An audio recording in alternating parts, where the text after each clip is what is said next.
They told us colonialism ended in the 20th century, that the great empires crumbled and nations across the globe finally won their freedom. But what if I told you it never really went away? What if it just evolved into something far more subtle and in many ways far more powerful? Welcome to Neo Historica A.I, where we uncover the real stories behind global power and history. Today, we re-peeling back the layers of a modern reality that affects us all, Neo-Imperialism and Neocolonialism. We'll explore how powerful nations today control others, not with marching armies and gunboats, but through economics, culture, and the very systems that run our world. Forget the old maps of empires painted in different colors. The new maps are drawn with financial flows, corporate supply chains, and digital influence. This isn't a history lesson about the past. It's a guide to understanding the world you live in right now. Let's rewind to the mid-20th century. It was an era of unprecedented change. The old colonial empires, Britain, France, Spain, Portugal, were finally losing their grip. Across Africa, Asia, and the Middle East, a wave of independence movements swept through, and one by one, colonies became sovereign nations. New flags were raised, national anthems were sung, and the world celebrated the end of an oppressive era. On the surface, it looked like a total victory for freedom. But behind the triumphant headlines, a different story was unfolding. The former colonial powers weren't just going to walk away from the immense wealth and influence they had built over centuries. They couldn't send in the troops anymore, not in this new world order. So they found a new way to maintain their dominance, a quieter, more sophisticated method. The tools of conquest were no longer rifles and cannons. They became trade deals, international loans, and behind-the-scenes political pressure. Think about it. A newly independent nation is like a newborn. It needs resources to stand on its own feet. It needs to build roads, schools, hospitals, and industries. Where does the money come from? Often it came from the very same powers that had just left.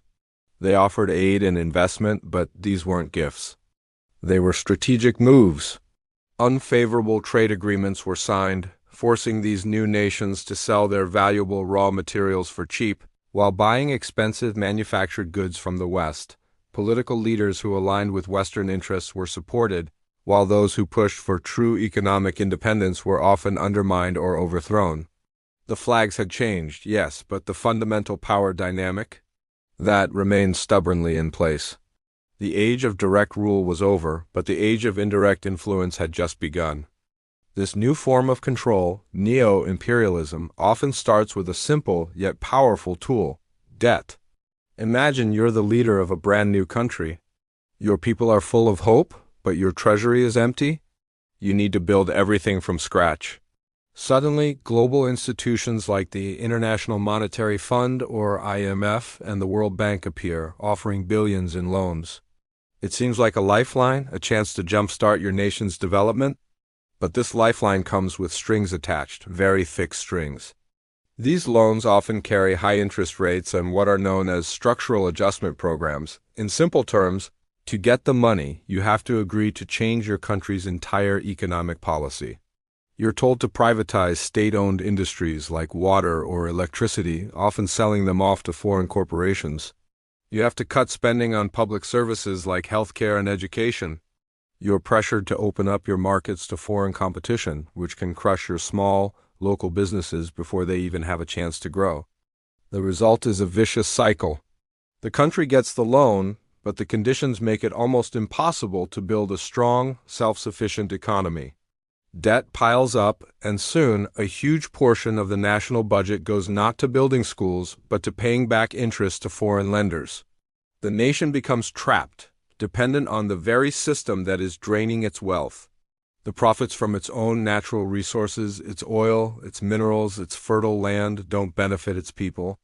Instead, they flow outwards, into the pockets of foreign banks and corporations. This wasn't about ruling territories with governors and flags anymore. It was about controlling entire economies from boardrooms thousands of miles away. It was conquest by contract. In this new empire, the conquerors don't wear military uniforms. They wear business suits.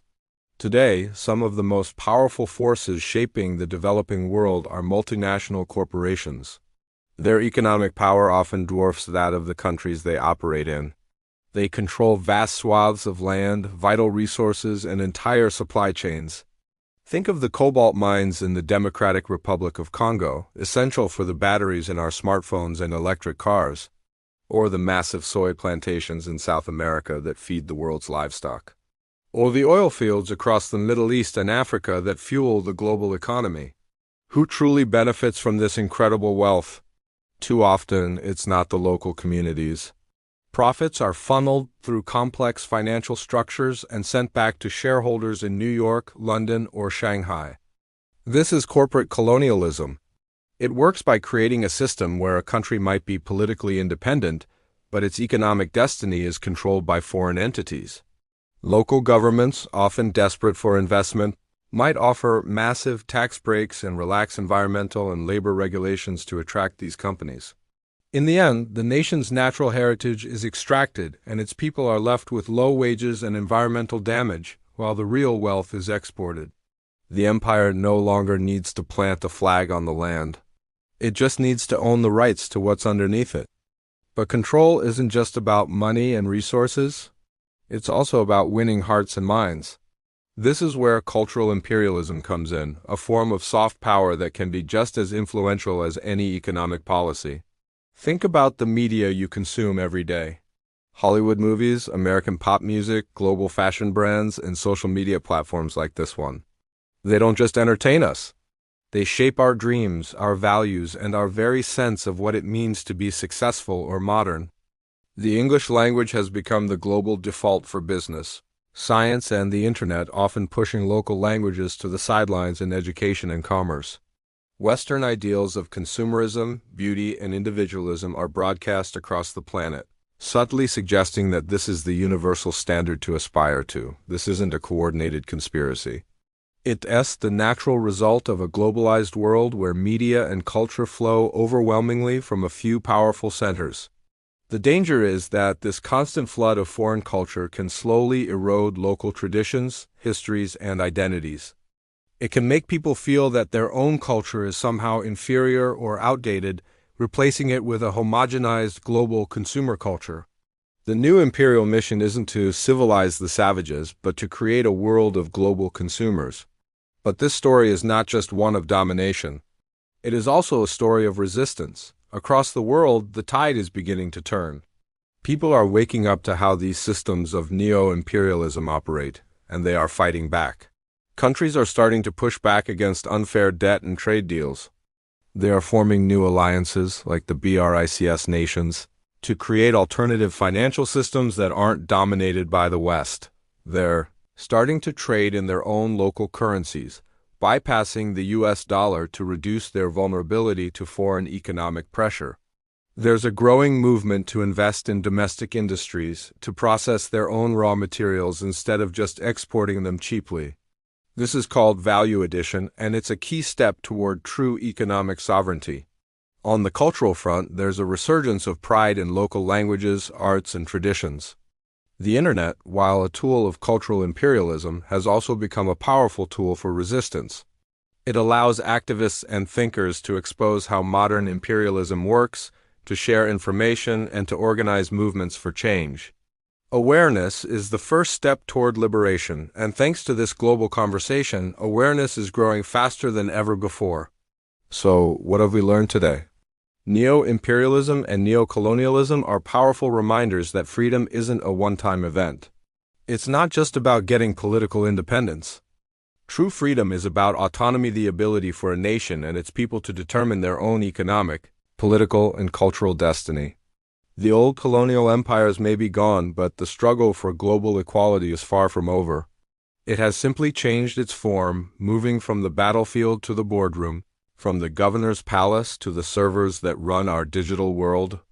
Understanding these hidden patterns is crucial, because history doesn't just stay in the past. It repeats, it evolves, and it shapes our present in ways we are only just beginning to comprehend.